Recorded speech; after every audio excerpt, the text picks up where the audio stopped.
Bon retour à ceux qui nous rejoignent pour la seconde partie de cette rencontre. Bienvenue sinon aux autres. Nous allons démarrer notre journée consacrée aux perturbateurs endocriniens après 2 sessions ce matin qui se sont intéressées aux écosystèmes et ensuite au chemin de ces molécules au sein de l'organisme. On a vu quelles étaient les études menées, on a déjà eu des temps d'échange. Même programme cet après-midi, si ce n'est qu'on va tourner la question aussi autour des questions de réglementation, d'élaboration de tests pour mieux pouvoir identifier l'impact de ces molécules. On ira aussi sur la question de l'orientation de la recherche. Que faut-il faire maintenant? Comment faut-il se mettre en ordre de bataille pour aussi peut-être favoriser ces ponts vers la réglementation? Et puis comme je vous le disais ce matin déjà, on reviendra sur la journée qui s'est déroulée ici même hier, où on évoquait la stratégie nationale concernant les perturbateurs endocriniens, déjà seconde stratégie SNPE, dont on parlera tout à l'heure avec un petit résumé de ce qui s'est passé hier avant d'aller vers la conclusion. Alors forcément, avec les échanges de ce matin, on se dit atteinte à l'immunité, c'est quand même pas rien, contrainte sur nos facultés d'adaptation, c'est pas rien non plus. Il y a aussi des effets qui sont transgénérationnels. Alors c'est sûrement un sujet qui est assez anxiogène aussi, c'est-à-dire se dire que les molécules qui sont dans l'environnement ou dans notre organisme maintenant peuvent avoir des effets sur les enfants ou les petits-enfants. Forcément, ça pose beaucoup de questions et nécessairement, on ne peut pas rester comme ça sans se poser la question de l'action. Ça va être le sujet de notre début d'après-midi avec la session 3, pour laquelle j'appelle à la fois Cécile Michel-Caillé, qui est déjà intervenue à quelques reprises ce matin sous forme de questions, et puis François Brion, qui nous a rejoint également de l'INERIS, donc Cécile Michel-Caillot étant de l'ANSES. Vous allez nous faire 2 présentations. Cécile Michel-Caillé sur votre expertise, vous, en termes de réglementation, et puis François Brion pour nous parler d'un test que vous avez contribué à mettre au point et qui est reconnu par l'OCDE, test sur des organismes vivants qui permettent de mieux apprécier la présence des perturbateurs endocriniens. On commence avec vous, donc Cécile Michel-Caillé. Vous avez une quinzaine de minutes, ça vous va pour de combien de temps vous avez besoin? Vous m'aviez donné un peu plus de temps, mais bon, je vais m'adapter. Non, mais dites-moi, on est à l'heure. 20 minutes? Entre 15 et 20, c'est ce qu'on s'est dit. Allez, on se dit 20 minutes, juste pour vérifier, on négocie en direct cet élément. Vous avez donc cette tâche de nous expliquer comment on identifie en tout cas le sujet, et ce que vous avez besoin de savoir, c'est comment on identifie un perturbateur endocrinien au niveau réglementaire. On a besoin de données et de modèles. Donc de créer des modèles, de créer également, d'avoir des tests qui conviennent, et pour que tout le monde puisse évidemment se mettre autour de ce sujet avec un relais vers l'action, et que les industriels aussi puissent utiliser des méthodes, parce qu'eux vont nous demander ça aussi, c'est-à-dire des méthodes très pratico-pratiques. Oui, tout à fait. Merci Monsieur Dubois pour l'introduction. Et bonjour à tous. Donc moi, j'ai la lourde tâche de vous intéresser en post-prandial, c'est-à-dire en pleine activité endocrine avec un effet néfaste avéré, la somnolence. Comme je suis un peu joueuse, en plus je fais ça avec le sujet le plus fun de la journée, la réglementation. Voilà. Mais heureusement, de manière impromptue, Robert Barouki a fait une merveilleuse introduction à mon topo ce matin. Et afin d'éveiller votre curiosité, je vous invite à identifier dans mon propre topo les relations qu'il y a avec la présentation de ce matin et qui a introduit donc la journée. Voilà, donc je vais donc vous parler d'une réglementation européenne en cohérence avec les connaissances scientifiques actuelles. Et donc pour ce faire, alors le retour il est très très loin. Oui, c'est éteint là, oui, c'est pas grave, je vais un peu me tourner. Je vous présenterai donc la manière dont on identifie un perturbateur endocrinien au niveau européen. Dans un deuxième temps, un besoin impératif donc, de données complémentaires pour évaluer ce caractère perturbateur endocrinien des substances chimiques et l'état des lieux actuel avec un manque de données et un manque de modèles. Et enfin, l'intérêt d'une réglementation européenne qui s'adapte aux limites que je vous aurais présentées et qui est transversale, en particulier donc, en vous présentant la nouvelle classe de danger pour identifier des perturbateurs endocriniens dans le cadre du règlement CLP. Voilà. Donc, une brève introduction. Ah bah comme ça, j'ai plus de retour du tout. Ah voilà. Juste pour vous rappeler le rôle de l'ANSES et le lien essentiel que l'ANSES joue entre la recherche et la réglementation sur les perturbateurs endocriniens.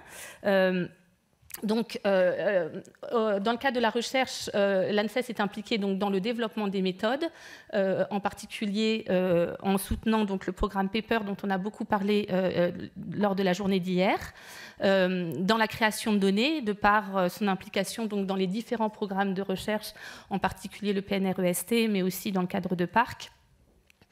Et aussi cette recherche qui nous permet d'identifier les limites et les besoins réglementaires, en particulier justement grâce à PARC.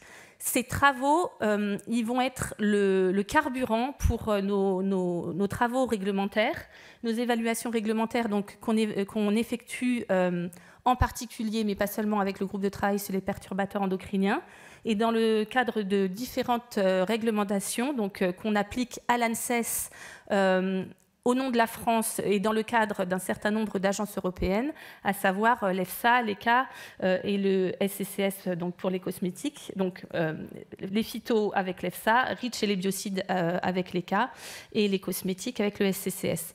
Tout ça afin d'informer la population et, le cas échéant, d'interdire un certain nombre de substances dangereuses. Alors, identifier un perturbateur endocrinien au niveau réglementaire. Je ne vous ai pas remis les différentes définitions qui existent et que vous connaissez bien. J'utilise maintenant assez souvent cette représentation que je trouve un petit peu plus visuelle, mais qui représente bien en haut de la diapositive les 3 éléments clés de qu'est-ce qu'un perturbateur endocrinien au niveau de la réglementation. Donc, un perturbateur endocrinien, c'est une substance chimique qui va avoir une activité endocrine. Et par cette activité endocrine, on va avoir, in fine, un effet néfaste. Et donc, quand on évalue la substance chimique, on doit aussi prouver le lien de plausibilité biologique entre l'activité endocrine et l'effet néfaste. Donc, pour ce faire, on va utiliser un certain nombre de données à notre disposition. Donc, que ce soit des données au niveau moléculaire et cellulaire, en particulier pour identifier l'activité endocrine, voire des données pour identifier les effets néfastes sur des organismes vivants, voire sur des populations.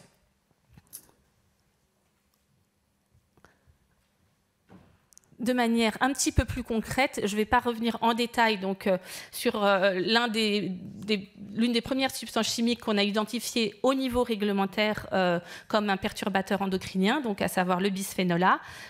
Et donc là, un exemple d'un des effets sur lesquels on avait travaillé, puisqu'en fait, quand on a identifié le bisphénol A comme perturbateur endocrinien, on s'est appuyé sur 4 effets néfastes. Mais ici, la petite histoire qu'on a construite pour démontrer que le bisphénol A,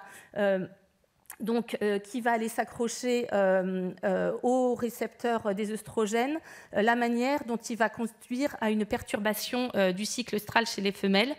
Et dans ce cas précis, au moment où on a construit le dossier réglementaire, l'utilisation, juste sur cette dernière phase de l'histoire, de 13 études épidémiaux et de plus de 24 études expérimentales, juste pour ce endpoint de la perturbation du cycle. Donc tout ça pour vous dire que pour identifier un perturbateur endocrinien au niveau réglementaire, on a en général besoin de données.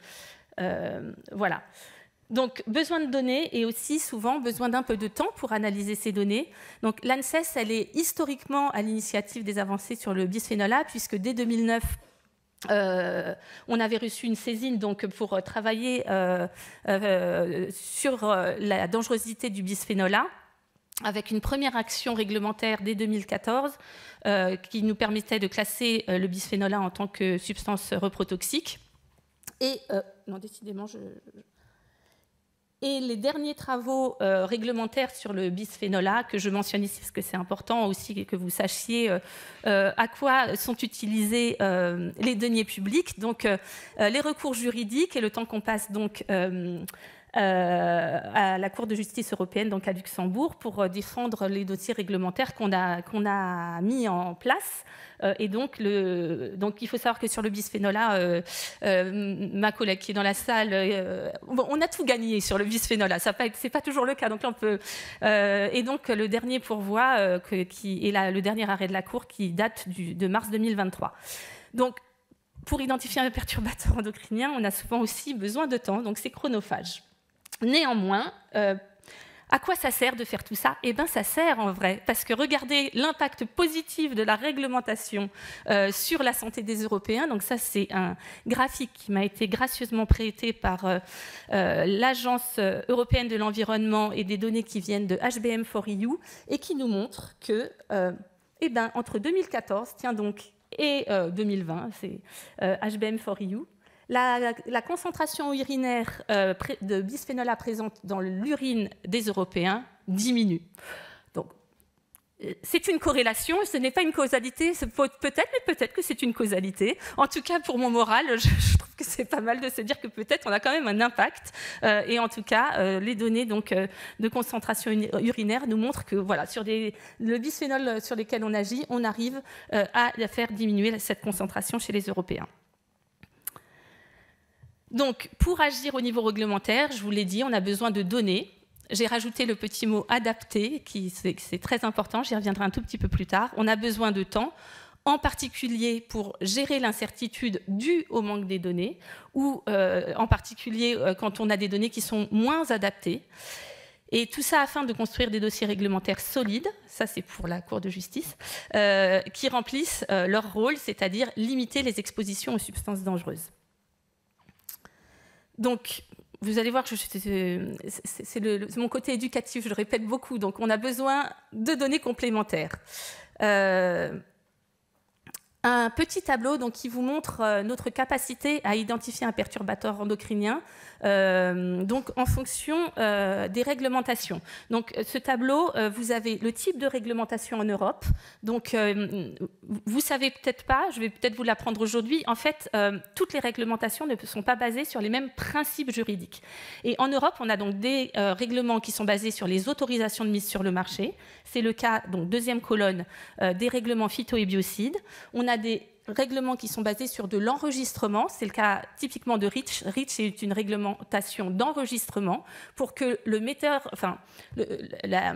pour qu'une substance chimique soit présente sur le marché européen, il faut que l'industriel, le fabricant, l'importateur, il ait enregistré cette substance chimique dans le cadre de REACH. Et puis le dernier type de réglementation, c'est les réglementations de notification, telles que la réglementation Cosmeto. Et en fonction de ce type de réglementation, troisième colonne, on a la quantité de données exigées par ou à générer pour remplir ces obligations réglementaires. Je vous ai fait un petit code couleur. Donc, dans les réglementations d'autorisation, les requis réglementaires sont très importants. Donc, les données nécessaires que l'industriel doit générer sont nombreuses. On voit que dans les réglementations d'enregistrement, et en particulier dans le cadre de REACH, la quantité d'informations à générer, elle va dépendre du tonnage auquel la substance elle est fabriquée ou importée dans le cadre du marché européen. Et enfin, dans les réglementations de notification, il n'y a pas d'exigence de production de données. L'exigence, c'est d'utiliser les données existantes. Et ça a une conséquence sur la dernière colonne, qui est donc la quantité et la qualité des données disponibles pour évaluer le caractère perturbateur endocrinien des substances chimiques qui vont se retrouver dans le cadre de ces réglementations. Et donc, vous avez une bonne corrélation en fait, entre ma troisième colonne et ma quatrième colonne, avec donc une qualité des données variable en fonction de la réglementation dont il s'agit. Donc, que nous dit ce tableau ? Les conclusions, c'est de la palissade qui apparaissent. Une substance dont on ne teste pas les propriétés de danger n'est pas dangereuse. Ça, tant qu'on ne connaît pas une problématique, voilà. Et puis, moins on a de données, en particulier de données de qualité, plus on va prendre de temps en tant que scientifique à évaluer cette problématique. C'est sur l'incertitude que les avis scientifiques divergent. Si on se place historiquement, il y a des scientifiques, pendant des années, ils se sont vraiment écharpés pour savoir si la Terre était ronde. Il y en a même qui sont passés de vie à trépas pour cette question-là. Une fois que la question de la rotondité de la Terre était réglée, tous les scientifiques étaient d'accord. Hein. Donc c'est vraiment sur l'incertitude qu'on a du mal à se mettre d'accord. Donc voilà. Mais de la palissade que je vous laisse maturer sur qu'est-ce que ça veut dire par rapport à ce que je viens de vous dire avant sur la quantité de données disponibles. Bon, en plus de cette problématique de quantité de données, on a aujourd'hui sur la perturbation endocrinienne une petite problématique liée au manque de modèles pertinents. Donc si je reprends mon petit schéma de tout à l'heure, alors c'est pareil, pour vous maintenir éveillé, hop, je voulais changer de côté, comme ça vous êtes obligé de vous concentrer un petit peu. Donc vous avez l'activité endocrine qui est en haut, l'effet néfaste qui est en bas. Donc sur l'activité endocrine, je vous ai dit tout à l'heure qu'on pouvait se baser sur des modèles moléculaires ou cellulaires. L'introduction de ce matin, Robert Barouki vous a montré qu'il y avait vraiment plein de choses qui se passaient au point de vue biologique qui ont trait à de la perturbation endocrinienne pure, et puis des choses qui sont potentiellement un petit peu entre la perturbation endocrine et puis d'autres modes d'action, sans qu'on sache jamais vraiment où se situe la frontière précise. Bon, néanmoins, sur des récepteurs nucléaires, par exemple, on pense qu'on va être capable, le on étant la communauté scientifique, capable de créer un certain nombre de modèles pour pouvoir tester cette problématique de l'activité endocrine d'une substance. Ça ne va pas être facile parce qu'il va falloir de nombreux modèles, de nombreux tests, et que potentiellement on va avoir une problématique de signification biologique, c'est-à-dire quand on va observer sur ces modèles la réponse de la substance, est-ce que ce sera des vrais ou des faux positifs. Je ne vais pas rentrer dans le détail, il y a beaucoup de scientifiques dans la salle, vous savez très bien de quoi je veux parler. Pour les autres, on pourra en rediscuter plus tard. Sur la deuxième partie de la définition, donc le lien biologique plausible, de notre expérience, c'est quelque chose qu'on sait assez bien démontrer sur la base des connaissances physiologiques. Donc ça, c'est pas ce qui est le plus difficile pour nous quand on construit un dossier réglementaire. Là où ça va devenir beaucoup plus compliqué si on veut être exhaustif, c'est sur l'effet néfaste apical, en particulier parce que les modèles de toxicologie classiques sont mal adaptés. Ils sont mal adaptés aux effets faible dose. Ils sont mal adaptés parce qu'en général, ce sont des tests courts qui sont effectués sur un petit nombre d'animaux. C'est pour ça que j'étais très intéressée par la présentation de monsieur Reynaud ce matin, puisqu'il nous dit qu'il est capable de faire une bonne corrélation. Et puis, ça va être difficile d'être exhaustif parce qu'on a des endpoints particuliers dont on a déjà beaucoup parlé, le métabolisme, l'obésité, le comportement, la neurotoxicité du développement et l'immunotoxicité, dont aujourd'hui, on n'a pas beaucoup de modèles réglementaires. Je peux enlever le beaucoup, nous n'avons pas de modèles réglementaires pour tester de manière systématique ces endpoints. Je pense qu'il faut que je me dépêche, je vois le décompte. Alors, néanmoins, face à ce constat, la SNPE2, elle a mis en place un système, donc Paper, pour une plateforme publique-privée pour développer des méthodes pour tester les propriétés de perturbations endocriniennes. Donc on agit en fait pour remédier à ces constats. Voilà, et je voulais simplement aussi vous expliquer pourquoi il est important de tester l'effet néfaste. Parce que c'est vrai qu'historiquement, on a deux définitions des perturbateurs endocriniens. Une définition des endocrinologues qui nous ont dit au tout départ, un PE, c'est une substance qui induit une modification de la fonction hormonale. Et puis, dès 2002, quand on commence à s'intéresser à la problématique des PE au niveau international, il y a un certain nombre de personnes qui disent « oui, mais il faut quand même inclure un effet délétère et se poser la question de pourquoi ou quand est-ce que ces modifications hormonales vont conduire à l'apparition de pathologies. Pourquoi c'est important? Parce que les modifications hormonales, c'est notre quotidien. Je suis en train de vous parler, je suis un peu stressée, j'ai les hormones qui ont bougé, vous êtes en train de digérer, vous avez vos hormones qui bougent, vous êtes en train de somnoler, perturbations endocriniennes. Voilà. Et c'est problématique, simplement pour vous dire que c'est des questions que beaucoup de scientifiques se sont posées avant nous, et en particulier sur qu'est-ce qu'un effet néfaste ou qu'est-ce qu'une pathologie. Et donc, je vous citerai juste deux personnes, je trouve, qui sont intéressantes quand on se pose ces questions. Auguste Comte, qui, dès le début du 19e siècle, définit une pathologie comme une extension des limites de variation de l'organisme reconnu normal. Ou Canguilhem, qui est plus proche de nous, au XXe siècle, dit que la pathologie, c'est juste une normativité nouvelle.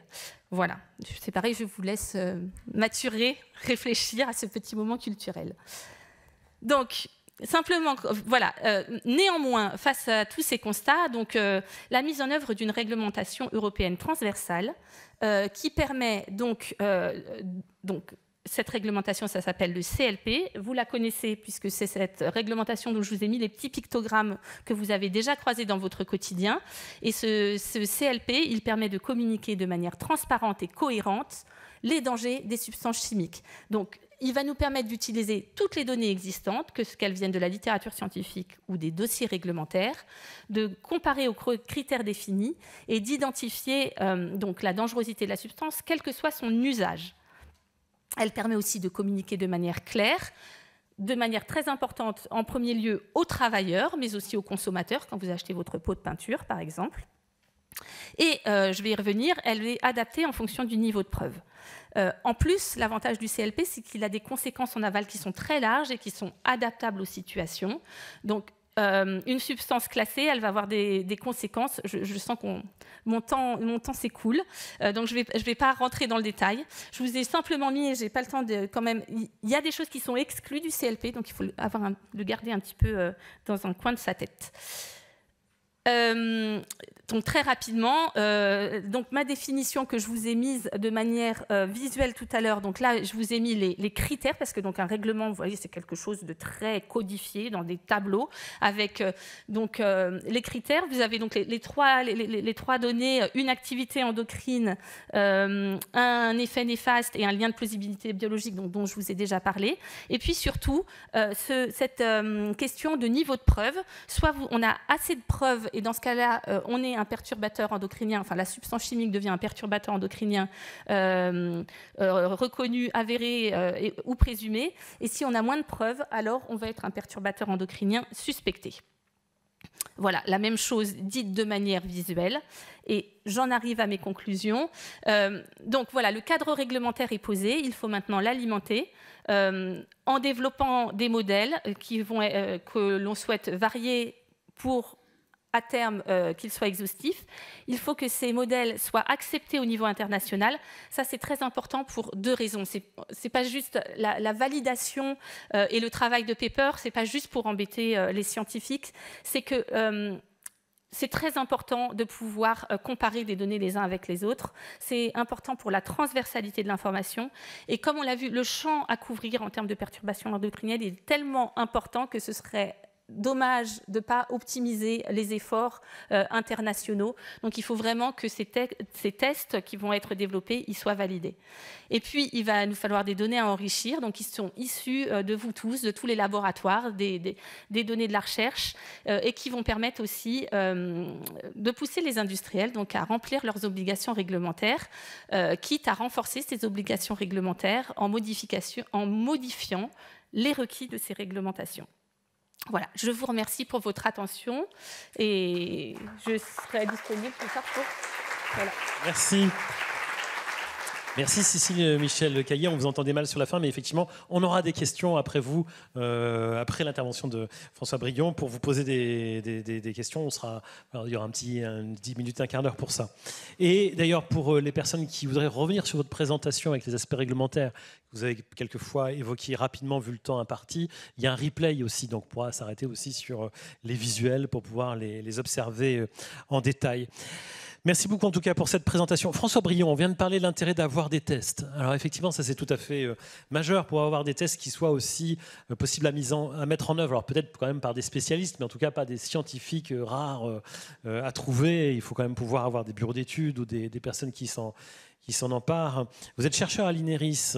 Vous avez développé et fait en sorte que ce soit adopté par l'OCDE un test qui s'appelle EASY.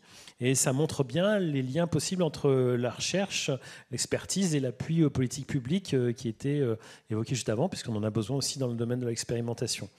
Alors, je ne sais pas où est-ce que vous avez rangé votre sac de couchage. Non, entre les sièges, parce que vous étiez déjà là hier, en fait, dans la salle. Oui. C'était... Effectivement. Parce qu'hier, il y avait donc cette stratégie nationale perturbateur endocrinien. Donc, vous enchaînez sur 2 jours. Alors, ce test, racontez-nous cette histoire et comment, parce que c'est une véritable aventure, comment on fait valider un test par l'OCDE, donc qui rassemble de nombreux pays, y compris le Japon. Oui, alors je vais essayer effectivement à travers cette présentation de vous présenter en fait ce lien entre l'activité de recherche qu'on a eue à l'INERIS avec d'autres partenaires au niveau national et international, et puis cette expertise en appui aux politiques publiques. Ça va faire parfaitement écho à la présentation précédente. Et avant de commencer, je tenais quand même à remercier le comité d'organisation et en particulier Catherine Mounerac de me donner l'opportunité de présenter ces travaux. C'est une activité en fait de recherche en fait qui a été initiée il y a une vingtaine d'années et qui visait en fait à acquérir des informations nouvelles en fait sur le mode d'action des perturbateurs endocriniens chez les poissons. Et à cette époque, en fait, il y avait un déficit de connaissances sur le mode d'action potentiel de ces substances. Et on s'est intéressé plus spécifiquement aux enzymes de la stéroïdogenèse. Donc, on a beaucoup parlé d'aromatase ce matin et de l'importance de cette enzyme dans les processus physiologiques. Et cette aromatase, elle est présente dans les gonades, mais elle est également présente dans le cerveau. Et c'est une des spécificités des modèles poissons, cette expression qui est exacerbée.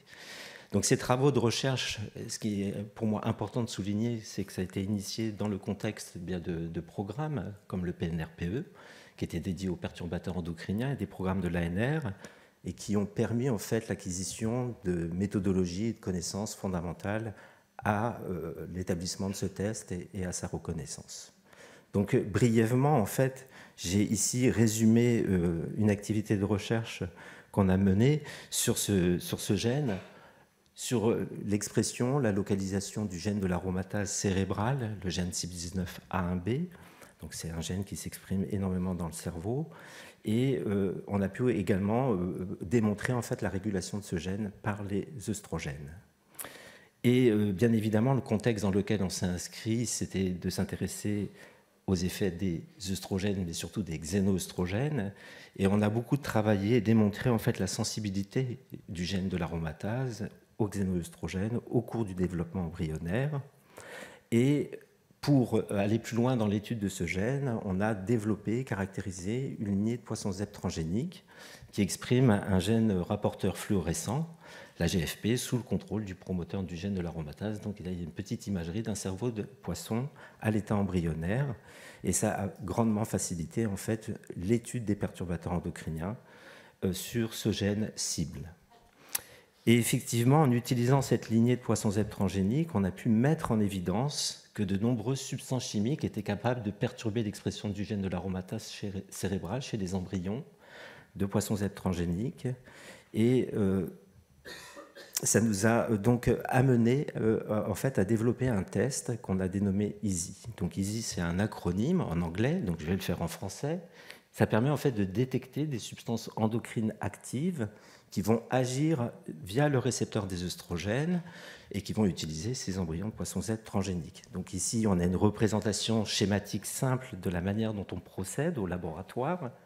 Donc le dimanche soir, on passe au labo, on met des pondoirs, et le lendemain matin, donc le lundi matin, on va récolter des œufs qu'on va trier, et on va trier les œufs pour les répartir dans des petits cristallisoires en verre, et qui vont être soumis à différentes conditions d'exposition. Ici, par exemple, une substance à différentes concentrations d'exposition, et on a systématiquement des contrôle eau, un contrôle solvant si on utilise un solvant, et puis un contrôle positif.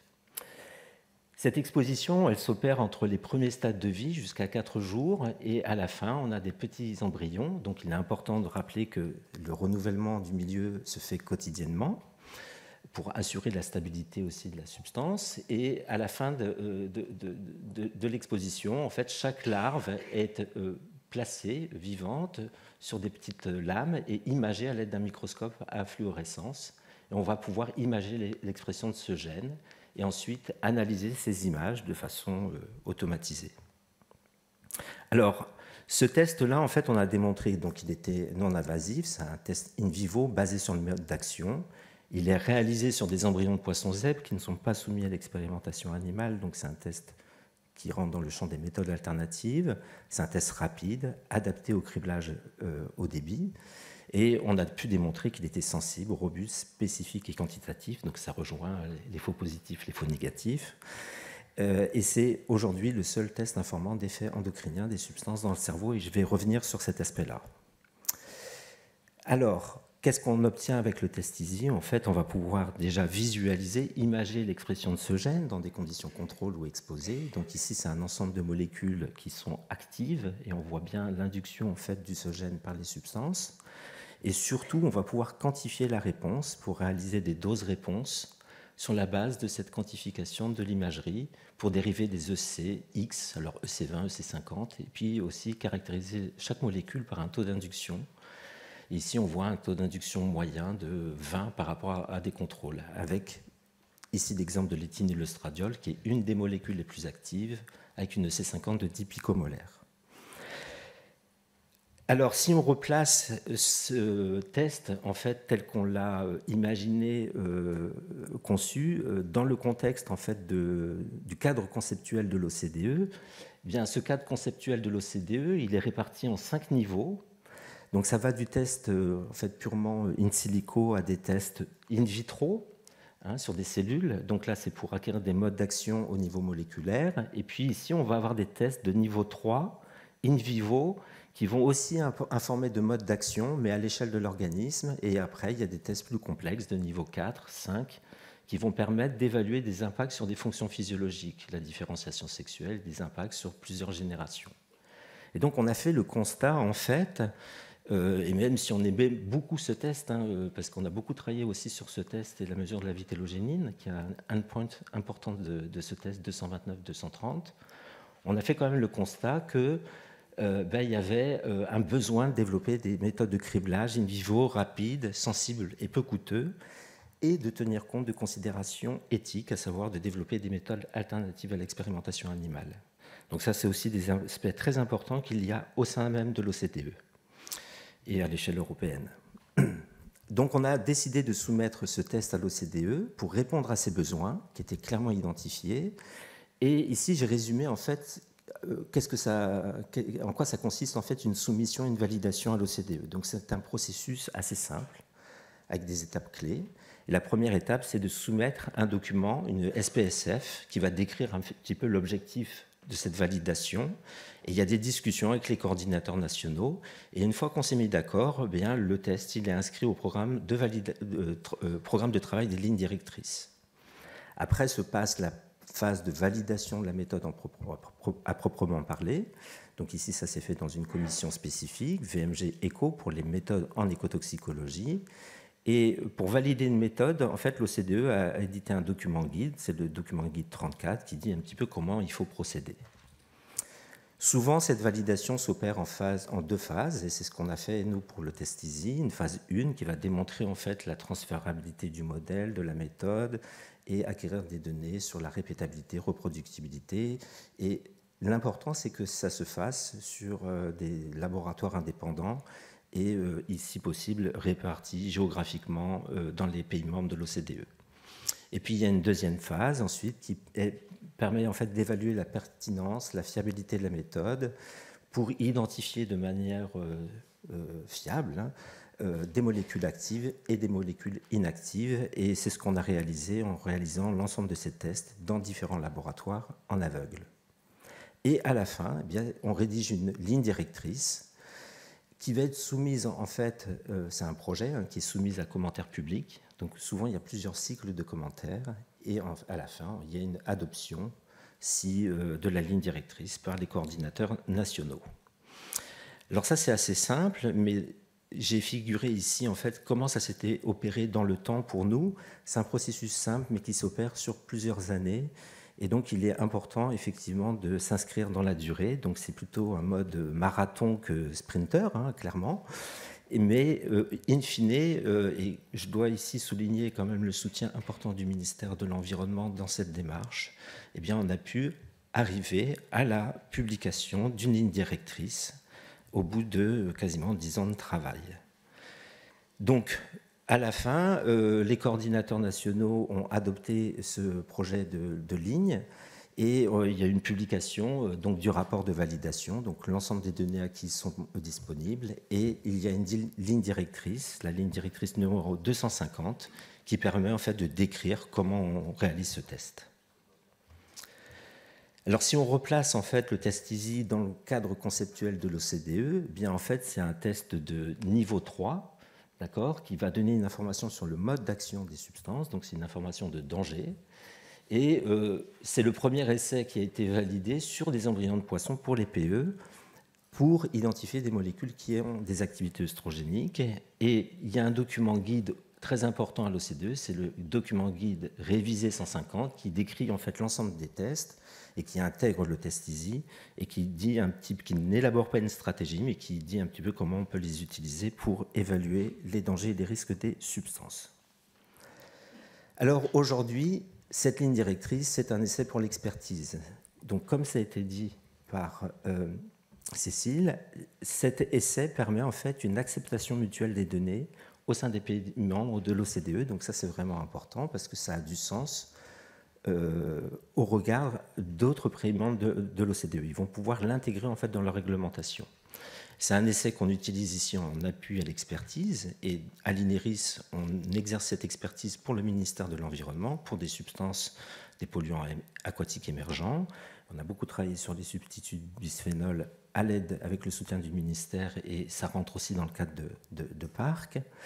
Et c'est donc clairement des données qui peuvent soutenir en fait la réglementation en vigueur dans les pays membres de l'OCDE. Alors c'est un test pour l'expertise, mais c'est également un test pour la recherche, parce qu'au-delà de l'activité œstrogénique, le test EASY, c'est le seul test actuellement qui a permis en fait de pointer du doigt que de nombreuses substances chimiques étaient capables de cibler le cerveau, et en particulier donc les cellules gliales radiaires, qui supportent l'expression de l'aromatase cérébrale.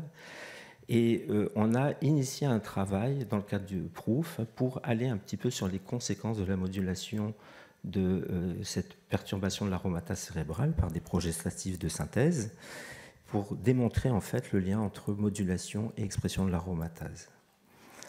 Mais pour aller plus loin, notamment dans l'utilisation du test EASY dans un contexte réglementaire, eh bien on a soumis un projet à l'ANR qui vise à identifier dans quelle mesure on peut aussi utiliser le test EASY dans un contexte d'évaluation du risque des substances.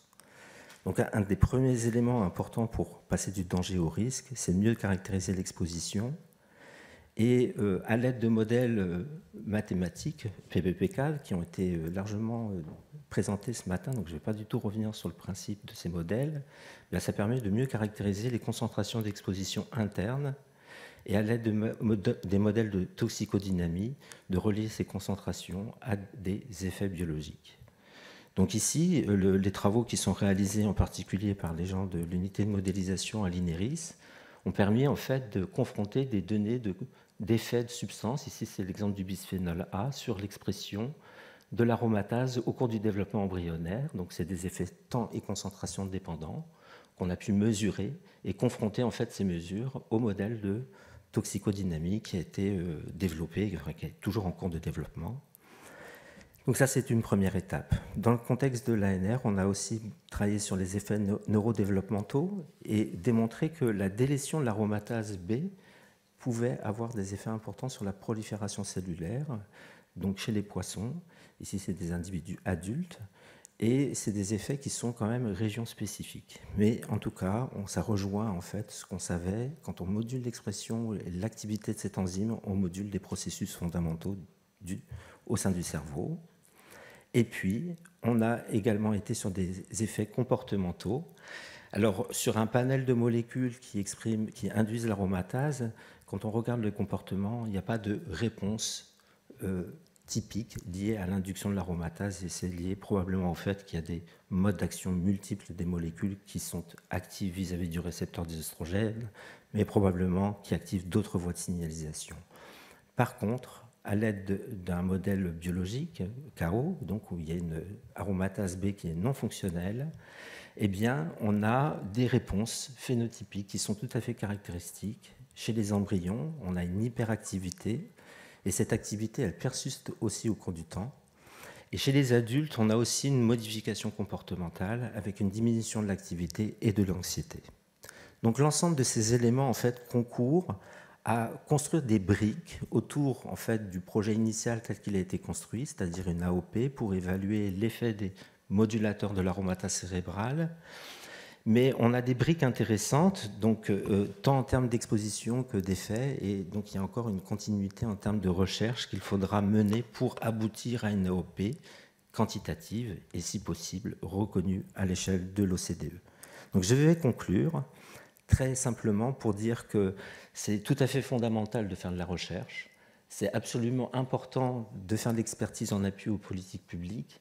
Et quand on associe ces deux activités, en fait, c'est des activités qui sont réciproques et positives. Donc, si on parle de régulation endocrine, j'ai pour le moment pas trouvé de boucle de rétroaction négative dans ce schéma simple entre ces deux activités, même si c'est, il faut l'avouer, pas forcément très évident.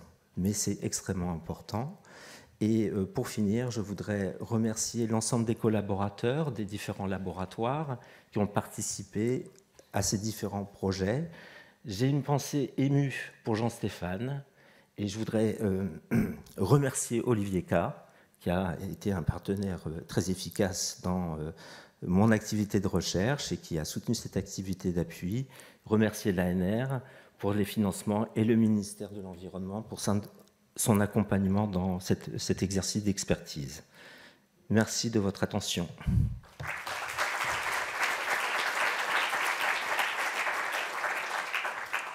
Merci François Brion. J'ai une question à vous poser qui, j'espère, ne va pas trop bousculer les personnes ici présentes, mais on reproche beaucoup aux industriels finalement de trouver des produits qui sont intéressants parce qu'ils ont des particularités, ils ont des propriétés spécifiques qui sont bien pour certains ustensiles de cuisine ou autres, et de ne pas aller jusqu'à le questionnement vers les chercheurs, c'est-à-dire qu'ils s'arrêtent à une étape donnée. Ils ont fait leur produit, ça va se vendre. Est-ce qu'on ne peut pas reprocher aux chercheurs quand même de s'arrêter à la porte de la recherche et de ne pas aller plus loin, de ne pas aller vers les politiques publiques, de ne pas faire l'appui, de ne pas aller à l'OCDE défendre des tests Alors moi, je ne vais pas faire de reproches. Il y a des chercheurs qui font de la recherche et il y en a eu plein. Il y a plein d'exemples aujourd'hui qui ont été donnés et c'est extrêmement important, comme je l'ai souligné, de faire de la recherche. Ensuite, effectivement, donner du sens à la recherche, c'est aussi important parce que si elle répond à des besoins, et je pense que les besoins, ils ont été clairement identifiés, je pense qu'on les a tous en tête, il faut donner des outils qui soient reconnus et qui puissent permettre de faire évoluer la réglementation. Donc, l'exemple du bisphénol, c'est un exemple qui est long, et on voit tout le temps nécessaire pour, au final, réguler la molécule.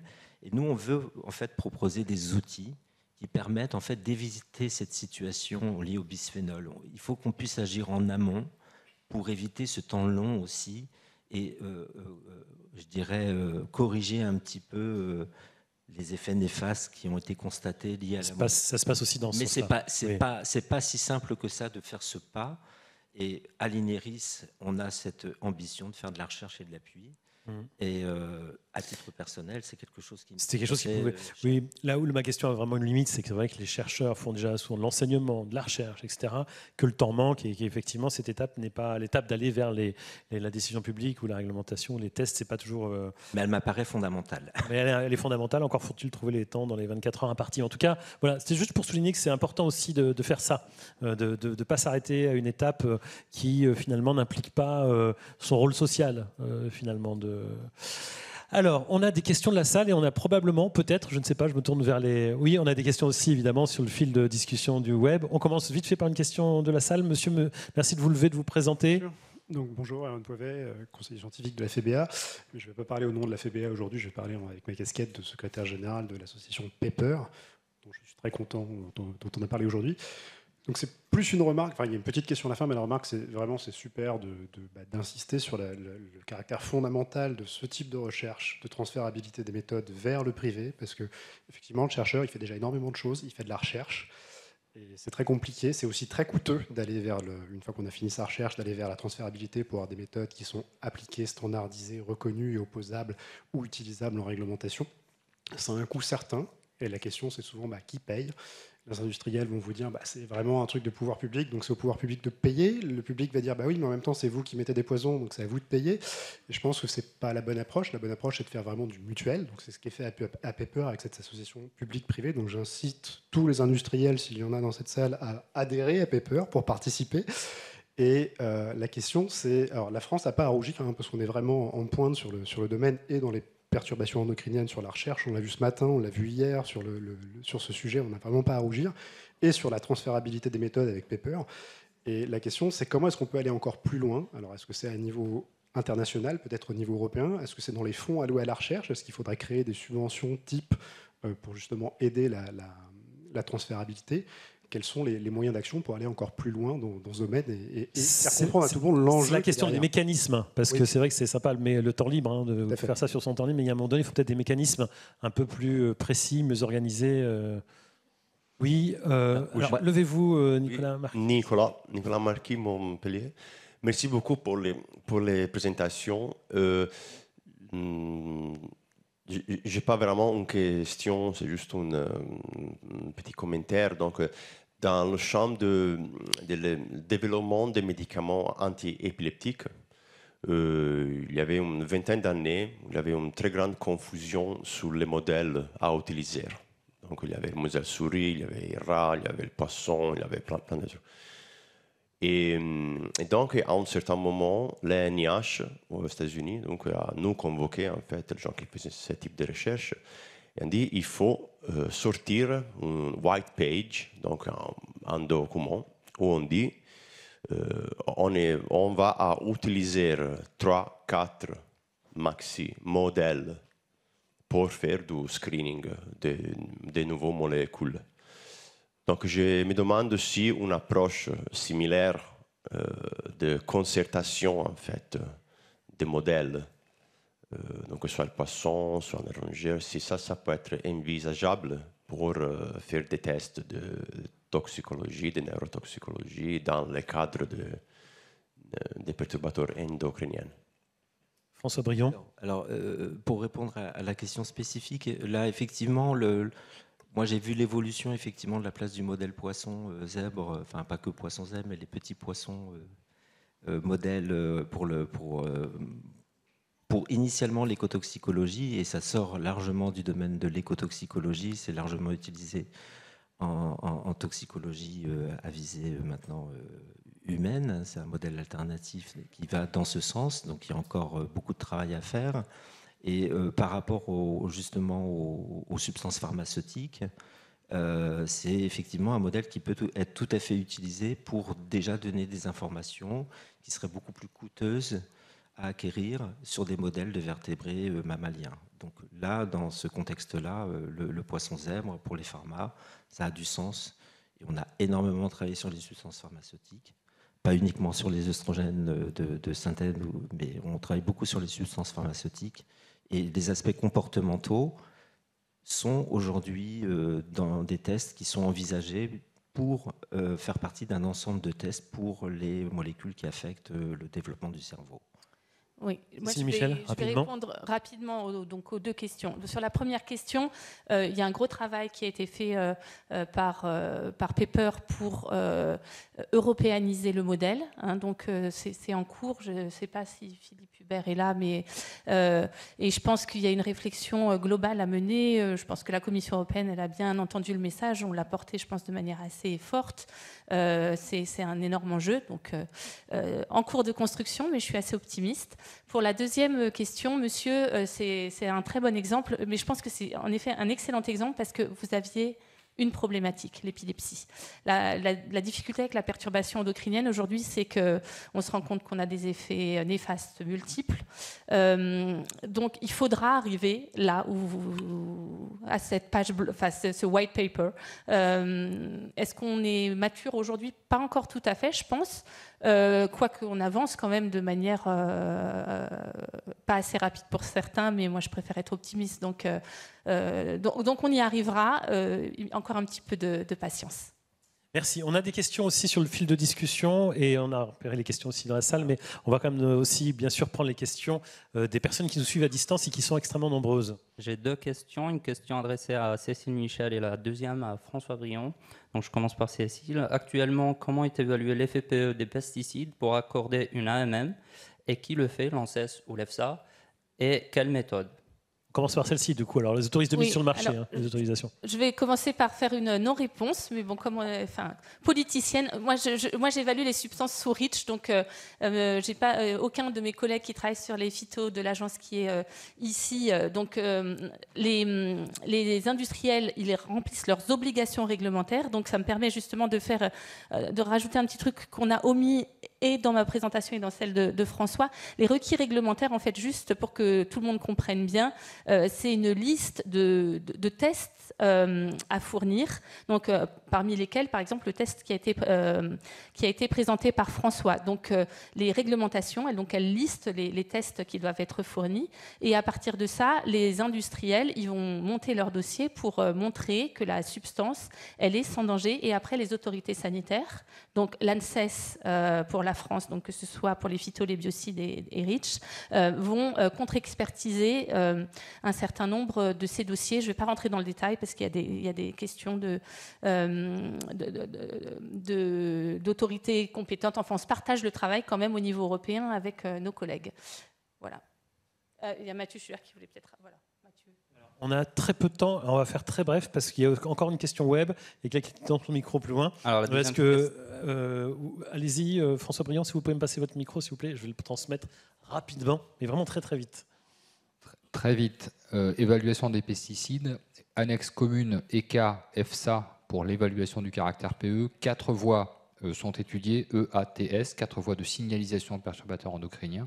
Et comme l'a dit Cécile Michel, donc fourniture de dossiers pour démontrer l'absence ou pour caractériser la présence d'un effet PE sur ces 4 voies. Et à cette vue-là, donc l'État membre rapporteur, qui peut être la France ou un autre, prépare le dossier d'évaluation qui est ensuite pris en charge par l'EFSA.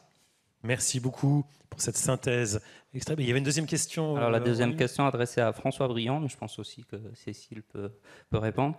Des tests normalisés existent-ils pour mesurer une activité PE dans des échantillons environnementaux aux sédiments? Alors pour l'OCDE, c'est vraiment lié aux substances chimiques, les aspects environnement, matrice environnementale, généralement c'est un peu plus l'ISO. Il y a des normes ISO pour mesurer des activités endocriniennes dans les eaux de surface. Donc, mais ce n'est pas le champ de l'OCDE, c'est le champ de l'ISO. Mais il y a des méthodologies qui existent. S'agissant du test EASY, on a éprouvé aussi ce test dans le contexte de matrice environnementale pour dériver des équivalents œstradiol. Et ce n'est pas des méthodes forcément qu'on préconise parce qu'elles sont plus lourdes. On préconise des méthodes cellulaires.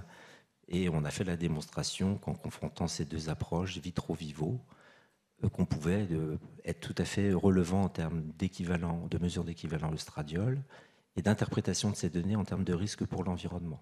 Donc il fallait être présent hier à la SNPE2, puisque c'est exactement le propos qu'on a tenu. Mais ces approches matrice environnementale existent et il y en a un certain nombre qui sont reconnus au niveau international. Très bien, merci. On a quelqu'un qui lève... Voilà, bonjour monsieur, merci de vous présenter. On va faire très vite parce qu'on a pris 2 minutes de retard. Oui, Rémi Slama, chercheur à l'INSERM. Rémi Slama, bonjour. Vous intervenez après, mais je ne sais pas que vous étiez dans le coin là-bas. Merci et bravo pour ces 2 interventions et pour l'obstination à la fois de l'INERIS et de l'ANSES sur cette reconnaissance et la réglementation des perturbateurs endocriniens. François, est-ce que tu peux nous dire la durée totale? Tu as évoqué 10 ans, je ne sais pas à partir de quand ça commence vraiment le travail, mais tu fais référence aussi à des financements du PNRPE et de l'ANR assez anciens. Donc, quelle est la durée totale et combien il y a eu d'autres tests sur les PE qui ont été validés à l'OCDE en même temps, si toi ou Cécile Michel le savent? Parce que je n'ai pas l'impression que ce soit si easy que ça. Alors, la recherche a été initiée début des années 2000, comme je l'ai souligné, avec un soutien du PNRPE, puis un relais important de l'ANR. Donc ça a pris 12 ans pour arriver au test, en fait. 2012, et la soumission, c'est également 2012. Puis l'adoption, c'est 2021. Donc on a un champ qui est effectivement long, un temps long, pour construire une recherche qui ait du sens, et arriver à un outil qui ait de la maturité pour que ce soit accepté à l'OCDE. Ensuite, en termes de nombre de tests, je me permets de répondre. Pour la partie poisson, il y a effectivement d'autres tests qui ont été développés, aboutis, radar pour les androgènes, réactifs pour les œstrogènes. Et il y a, dans cette période-là, aussi le test Xeta sur l'axe thyroïdien. Il y a une activité très intense actuellement à l'OCDE aussi pour les perturbateurs endocriniens de la thyroïde. Donc ça, c'est plutôt bien dans le pipe. Et l'INERIS y participe. Là aussi, je souligne le soutien du ministère dans notre activité, parce qu'on participe à la validation. Et il y a une demande forte, et ça, c'est de la recherche qui va apporter ça pour les perturbateurs endocriniens du métabolisme. Donc il y aura probablement aussi des évolutions importantes à l'avenir dans ce sens. Donc je souligne quand même que dans les tests que j'ai évoqués, c'est vraiment aussi une activité portée par des laboratoires, y compris privés, français. Il y a une vraie émulation aussi de la France dans ce sens. Et je trouve ça plutôt... c'est à souligner en tout cas. Donc, je dirais, merci beaucoup. Pour résumer, une quarantaine de tests, c'est ça qu'on disait hier actuellement, qu'on peut faire rentrer, qu'on utilise pour évaluer le caractère PE d'une substance. Si je peux juste terminer. Vous pouvez, Rémi Slama, mais simplement, c'est marrant parce que j'allais justement vous demander, ne vous ayant pas identifié, si vous ne voulez pas garder votre question pour la session 4. Et vous êtes le grand témoin de la session 4, vous êtes en train de consommer le temps de la session 4. Mais allez-y. C'était très important d'insister sur la CLP. Est-ce qu'un pictogramme a déjà été proposé? Est-ce qu'il y a des chances qu'on arrive enfin à une information sur les produits contenant des PE en France, comme ça avait été évoqué au tout début des travaux sur la SNPE, et dont je ne sais pas si c'est arrivé à une conclusion à ce stade? Réponse très courte. Pour l'instant, et je me tourne, pas de pictogramme encore en cours de discussion, dans le cadre du CLP. Par contre, il y a tout, au niveau français, tout l'effort de communication via la loi AGEC, mais je ne vais pas rentrer dans les détails. La loi donc contre le gaspillage, anti-gaspillage et pour l'économie circulaire. Avec un certain nombre d'articles spécifiquement liés à la communication sur le danger des perturbateurs endocriniens. Très bien, merci pour ces questions. On peut vous applaudir. François Brion, Cécile Michel Gaillet, merci d'avoir répondu à ces questions.